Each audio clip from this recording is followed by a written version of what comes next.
Blender ਟਿਊਟੋਰੀਅਲਜ਼ ਦੀ ਇਸ ਲੜੀ ਵਿੱਚ ਤੁਹਾਡਾ ਸਵਾਗਤ ਹੈ। ਇਹ ਟਿਊਟੋਰੀਅਲ ਬਲੈਂਡਰ 259 ਵਿੱਚ ਆਊਟਲਾਈਨਰ ਵਿੰਡੋ ਦੇ ਬਾਰੇ ਵਿੱਚ ਹੈ। ਇਹ ਸਕਰਿਪਟ ਹਰਪ੍ਰੀਤ ਸਿੰਘ ਦੁਆਰਾ ਅਨੁਵਾਦਿਤ ਹੈ ਅਤੇ ਆਵਾਜ਼ ਹਰਮੀਤ ਦੁਆਰਾ ਦਿੱਤੀ ਗਈ ਹੈ।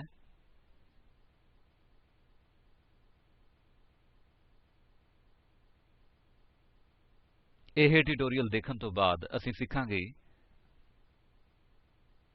ਆਊਟਲਾਈਨਰ ਵਿੰਡੋ ਕੀ ਹੈ, ਆਊਟਲਾਈਨਰ ਵਿੰਡੋ ਵਿੱਚ ਆਈ, ਐਰੋ ਅਤੇ ਕੈਮਰਾ ਆਇਕਨਜ਼ ਕੀ ਹਨ, ਅਤੇ ਆਊਟਲਾਈਨਰ ਵਿੰਡੋ ਵਿੱਚ ਡਿਸਪਲੇ ਮੇਨੂ ਕੀ ਹੈ। ਮੈਂ ਮੰਨਦਾ ਹਾਂ ਕਿ ਤੁਸੀਂ ਬਲੈਂਡਰ ਇੰਟਰਫੇਸ ਦੇ ਬੁਨਿਆਦੀ ਤੱਤਾਂ ਦੇ ਬਾਰੇ ਵਿੱਚ ਜਾਣਦੇ ਹੋ। ਜੇਕਰ ਨਹੀਂ ਤਾਂ ਕਿਰਪਾ ਕਰਕੇ ਸਾਡੇ ਪਿਛਲੇ ਟਿਊਟੋਰਿਅਲ ਬਲੈਂਡਰ ਇੰਟਰਫੇਸ ਦਾ ਬੁਨਿਆਦੀ ਵਰਣਨ ਨੂੰ ਵੇਖੋ। ਬਲੈਂਡਰ ਵਿੱਚ ਆਊਟਲਾਈਨਰ ਡੇਟਾ ਦੀ ਫਲੋਚਾਰਟ ਸੂਚੀ ਹੈ। ਡਿਫਾਲਟ ਰੂਪ ਨਾਲ ਇਹ ਬਲੈਂਡਰ ਇੰਟਰਫੇਸ ਦੇ ਉੱਪਰਲੇ ਸੱਜੇ ਕੋਨੇ ਉੱਤੇ ਉਪਲੱਬਧ ਹੈ। ਆਊਟਲਾਈਨਰ ਵਿੰਡੋ ਦਾ ਆਕਾਰ ਬਦਲਦੇ ਹਾਂ। ਹੇਠਲੇ ਕਿਨਾਰੇ ਉੱਤੇ ਖੱਬਾ ਬਟਨ ਦਬਾਓ ਅਤੇ ਇਸ ਨੂੰ ਡਰੈਗ ਕਰੋ। ਖੱਬੇ ਪਾਸੇ ਵਾਲੇ ਕਿਨਾਰੇ ਉੱਤੇ ਖੱਬਾ ਬਟਨ ਦਬਾਓ ਅਤੇ ਇਸ ਨੂੰ ਖੱਬੇ ਵੱਲ ਡਰੈਗ ਕਰੋ। ਅਸੀਂ ਹੁਣ ਆਊਟਲਾਈਨਰ ਵਿੰਡੋ ਵਿੱਚ ਆਪਸ਼ਨਸ ਜ਼ਿਆਦਾ ਸਪਸ਼ਟ ਰੂਪ ਵਿੱਚ ਵੇਖ ਸਕਦੇ ਹਾਂ। ਬਲੈਂਡਰ ਵਿੰਡੋ ਦਾ ਆਕਾਰ ਕਿਵੇਂ ਬਦਲਦੇ ਹਨ, ਇਹ ਸਿੱਖਣ ਲਈ ਸਾਡਾ ਟਿਊਟੋਰਿਅਲ ਵੇਖੋ। How to change window types in blender.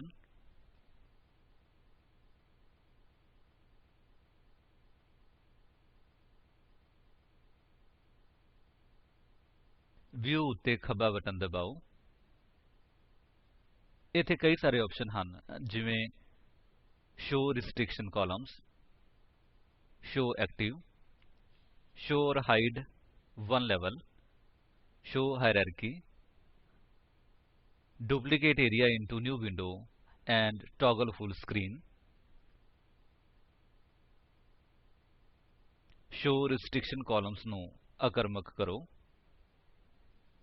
ਇਹ ਆਊਟਲਾਈਨਰ ਵਿੰਡੋ ਉੱਤੇ ਉਪਲੱਬਧ ਸੱਜੇ ਪਾਸੇ ਕੋਨੇ ਉੱਤੇ ਸਾਰੇ ਦਰਸ਼ਨੀਕ, ਚੁਣਨਯੋਗ ਅਤੇ ਰੈਂਡਰੇਬਲ ਆਪਸ਼ਨਸ ਨੂੰ ਛੁਪਾਉਂਦਾ ਹੈ। ਫਿਰ ਦੁਬਾਰਾ ਵਿਊ ਉੱਤੇ ਖੱਬਾ ਬਟਨ ਦਬਾਓ। ਦਰਸ਼ਨੀਕ, ਚੁਣਨਯੋਗ ਅਤੇ ਰੈਂਡਰੇਬਲ ਆਪਸ਼ਨ ਨੂੰ ਸਾਹਮਣੇ ਲਿਆਉਣ ਲਈ ਸ਼ੋ ਰਿਸਟ੍ਰਿਕਸ਼ਨ ਕਾਲਮਸ ਸਰਗਰਮ ਕਰੋ।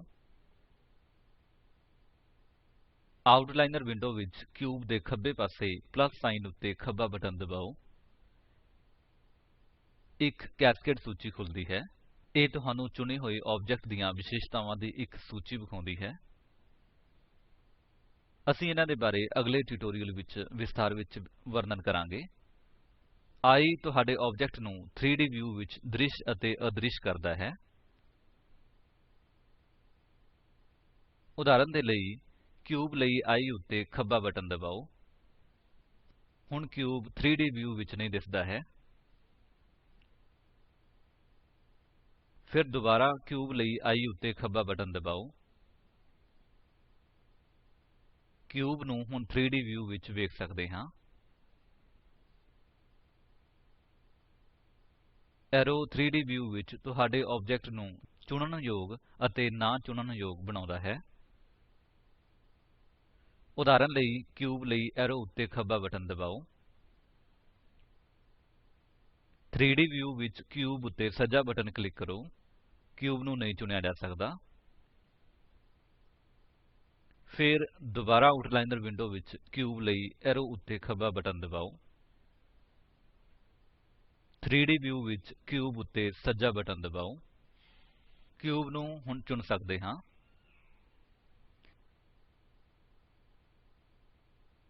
ਕੈਮਰਾ ਤੁਹਾਡੇ ਆਬਜੇਕਟ ਨੂੰ ਰੈਂਡਰੇਬਲ ਜਾਂ ਨਾਨ ਰੈਂਡਰੇਬਲ ਬਣਾਉਂਦਾ ਹੈ।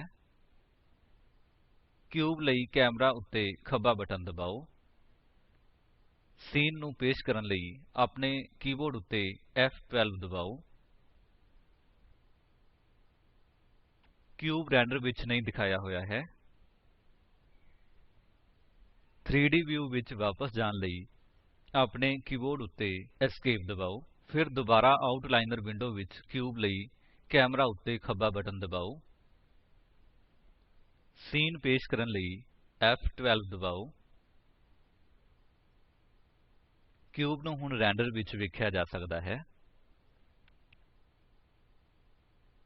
3D ਵਿਊ ਉੱਤੇ ਵਾਪਸ ਜਾਣ ਲਈ Esc ਦਬਾਓ। ਆਉਟਲਾਈਨਰ ਵਿੰਡੋ ਵਿੱਚ ਸਰਚ ਬਾਰ ਉੱਤੇ ਖੱਬਾ ਬਟਨ ਦਬਾਓ। ਜੇਕਰ ਤੁਹਾਡੇ ਸੀਨ ਵਿੱਚ ਕਈ ਸਾਰੇ ਆਬਜੇਕਟਸ ਹਨ, ਤਾਂ ਇਹ ਸਰਚ ਟੂਲ ਸੀਨ ਵਿੱਚ ਸਮਾਨ ਵਰਗਾਂ ਦੇ ਆਬਜੇਕਟਸ ਜਾਂ ਇੱਕ ਵਿਸ਼ੇਸ਼ ਆਬਜੇਕਟ ਨੂੰ ਲੱਭਣ ਵਿੱਚ ਮਦਦ ਕਰਦਾ ਹੈ। ਆਉਟਲਾਈਨਰ ਵਿੰਡੋ ਦੇ ਸਭ ਤੋਂ ਉੱਪਰਲੇ ਖੱਬੇ ਕੋਨੇ ਦਾ ਸੀਨ ਤੁਹਾਡੇ ਬਲੈਂਡਰ ਸੀਨ ਦੇ ਸਾਰੇ ਆਬਜੇਕਟਸ ਅਤੇ ਉਨ੍ਹਾਂ ਦੀਆਂ ਸੰਬੰਧਿਤ ਐਲੀਮੈਂਟਸ ਨੂੰ ਸੂਚੀਬੱਧ ਕਰਦਾ ਹੈ। ਏਐਲਐਲ ਸੀਨਜ਼ ਉੱਤੇ ਖੱਬਾ ਬਟਨ ਕਲਿਕ ਕਰੋ। ਇਹ ਡਰਾਪ ਡਾਉਨ ਸੂਚੀ ਡਿਸਪਲੇ ਮੇਨੂ ਹੈ। ਇਹ ਆਉਟਲਾਈਨਰ ਪੈਨਲ ਵਿੱਚ ਡਿਸਪਲੇ ਆਪਸ਼ਨ ਰੱਖਦਾ ਹੈ। ਕਰੰਟ ਸੀਨ ਉੱਤੇ ਖੱਬਾ ਬਟਨ ਦਬਾਓ। ਤੁਸੀਂ ਵਰਤਮਾਨ ਸੀਨ ਵਿੱਚ ਉਪਲੱਬਧ ਸਾਰੇ ਆਬਜੇਕਟਸ ਨੂੰ ਆਉਟਲਾਈਨਰ ਵਿੰਡੋ ਵਿੱਚ ਸੂਚੀਬੱਧ ਵੇਖ ਸਕਦੇ ਹੋ। ਡਿਸਪਲੇ ਮੇਨੂ ਖੋਲ੍ਹਣ ਲਈ ਕਰੰਟ ਸੀਨ ਉੱਤੇ ਖੱਬਾ ਬਟਨ ਦਬਾਓ। ਵਿਜ਼ੀਬਲ ਲੇਅਰਜ਼ ਉੱਤੇ ਖੱਬਾ ਬਟਨ ਦਬਾਓ। ਸਰਗਰਮ ਲੇਅਰ ਜਾਂ ਲੇਅਰਾਂ ਵਿੱਚ ਉਪਲੱਬਧ ਸਾਰੇ ਆਬਜੇਕਟਸ ਆਉਟਲਾਈਨਰ ਵਿੰਡੋ ਵਿੱਚ ਸੂਚੀਬੱਧ ਹਨ। ਅਸੀਂ ਲੇਅਰਾਂ ਦੇ ਬਾਰੇ ਵਿੱਚ ਵਿਸਥਾਰ ਨਾਲ ਅਗਲੇ ਟਿਊਟੋਰਿਅਲਸ ਵਿੱਚ ਸਿੱਖਾਂਗੇ। ਡਿਸਪਲੇ ਮੇਨੂ ਖੋਲ੍ਹਣ ਲਈ ਵਿਜ਼ੀਬਲ ਲੇਅਰਜ਼ ਉੱਤੇ ਖੱਬਾ ਬਟਨ ਦਬਾਓ। ਸਿਲੈਕਟਿਡ ਉੱਤੇ ਖੱਬਾ ਬਟਨ ਦਬਾਓ। ਆਉਟਲਾਈਨਰ ਕੇਵਲ ਉਸ ਆਬਜੇਕਟ ਨੂੰ ਸੂਚੀਬੱਧ ਕਰਦਾ ਹੈ ਜੋ 3D ਵਿਊ ਵਿੱਚ ਚੁਣਿਆ ਹੋਇਆ ਹੈ। ਡਿਸਪਲੇ ਮੇਨੂ ਖੋਲ੍ਹਣ ਲਈ ਸਿਲੈਕਟਿਡ ਉੱਤੇ ਖੱਬਾ ਬਟਨ ਦਬਾਓ। ਐਕਟਿਵ ਉੱਤੇ ਖੱਬਾ ਬਟਨ ਦਬਾਓ। ਆਉਟਲਾਈਨਰ ਕੇਵਲ ਉਸ ਆਬਜੇਕਟ ਨੂੰ ਸੂਚੀਬੱਧ ਕਰਦਾ ਹੈ ਜੋ 3D ਵਿਊ ਵਿੱਚ ਸਭ ਤੋਂ ਬਾਅਦ ਚੁਣਿਆ ਗਿਆ ਸੀ। ਡਿਸਪਲੇ ਮੇਨੂ ਖੋਲ੍ਹਣ ਲਈ ਐਕਟਿਵ ਉੱਤੇ ਖੱਬਾ ਬਟਨ ਦਬਾਓ। ਸੇਮ ਟਾਈਪਸ ਉੱਤੇ ਖੱਬਾ ਬਟਨ ਦਬਾਓ। ਜਿਵੇਂ ਕਿ ਨਾਮ ਤੋਂ ਪਤਾ ਚੱਲਦਾ ਹੈ, ਸੇਮ ਟਾਈਪ ਆਪਸ਼ਨ ਆਉਟਲਾਈਨਰ ਵਿੰਡੋ ਵਿੱਚ ਉਹਨਾਂ ਸਾਰੇ ਆਬਜੇਕਟਸ ਨੂੰ ਸੂਚੀਬੱਧ ਕਰਦਾ ਹੈ ਜੋ ਇੱਕ ਹੀ ਸ਼੍ਰੇਣੀ ਵਿੱਚ ਹੁੰਦੇ ਹਨ। ਉਦਾਹਰਨ ਦੇ ਲਈ ਡਿਫਾਲਟ ਰੂਪ ਵਲੋਂ 3D ਵਿਊ ਵਿੱਚ ਕਿਊਬ ਚੁਣਿਆ ਹੋਇਆ ਹੈ। ਸੋ ਆਉਟਲਾਈਨਰ ਸਾਰੇ ਮੈਸ਼ ਆਬਜੇਕਟਸ ਨੂੰ ਸੀਨ ਵਿੱਚ ਸੂਚੀਬੱਧ ਕਰਦਾ ਹੈ। ਇਸ ਉਦਾਹਰਨ ਵਿੱਚ ਸੀਨ ਵਿੱਚ ਕੇਵਲ ਕਿਊਬ ਹੀ ਮੈਸ਼ ਆਬਜੇਕਟ ਹੈ। ਅਸੀਂ ਮੈਸ਼ ਆਬਜੇਕਟ ਦੇ ਬਾਰੇ ਵਿੱਚ ਵਿਸਥਾਰ ਨਾਲ ਬਲੈਂਡਰ ਵਿੱਚ ਐਨੀਮੇਸ਼ਨ ਉੱਤੇ ਜ਼ਿਆਦਾ ਐਡਵਾਂਸਡ ਟਿਊਟੋਰਿਅਲਸ ਵਿੱਚ ਸਿੱਖਾਂਗੇ। ਡਿਸਪਲੇ ਮੇਨੂ ਖੋਲ੍ਹਣ ਲਈ ਸੇਮ ਟਾਈਪਸ ਉੱਤੇ ਖੱਬਾ ਬਟਨ ਦਬਾਓ।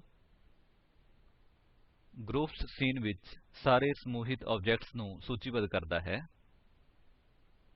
ਇੱਥੇ ਕੁੱਝ ਹੋਰ ਆਪਸ਼ਨਸ ਹਨ ਜਿਨ੍ਹਾਂ ਨੂੰ ਅਸੀਂ ਅਗਲੇ ਟਿਊਟੋਰਿਅਲਸ ਵਿੱਚ ਵੇਖਾਂਗੇ। ਸੋ ਇਹ ਆਉਟਲਾਈਨਰ ਵਿੰਡੋ ਦਾ ਵਿਸ਼ਲੇਸ਼ਣ ਹੈ।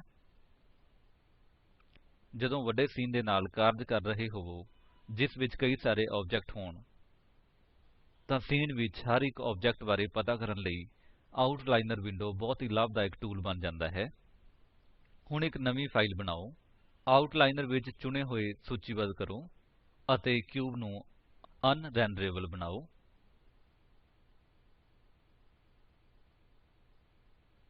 ਇਹ ਟਿਊਟੋਰਿਅਲ ਓਸਕਾਰ ਪ੍ਰੋਜੇਕਟ ਦੁਆਰਾ ਤਿਆਰ ਕੀਤਾ ਗਿਆ ਹੈ ਅਤੇ ਆਈਸੀਟੀ ਦੇ ਮਾਧਿਅਮ ਵਲੋਂ ਰਾਸ਼ਟਰੀ ਸਾਖਰਤਾ ਮਿਸ਼ਨ ਦੁਆਰਾ ਸਪੋਰਟ ਕੀਤਾ ਗਿਆ ਹੈ। ਇਸ ਉੱਤੇ ਜ਼ਿਆਦਾ ਜਾਣਕਾਰੀ ਇਨ੍ਹਾਂ ਲਿੰਕਾਂ ਉੱਤੇ ਉਪਲੱਬਧ ਹੈ।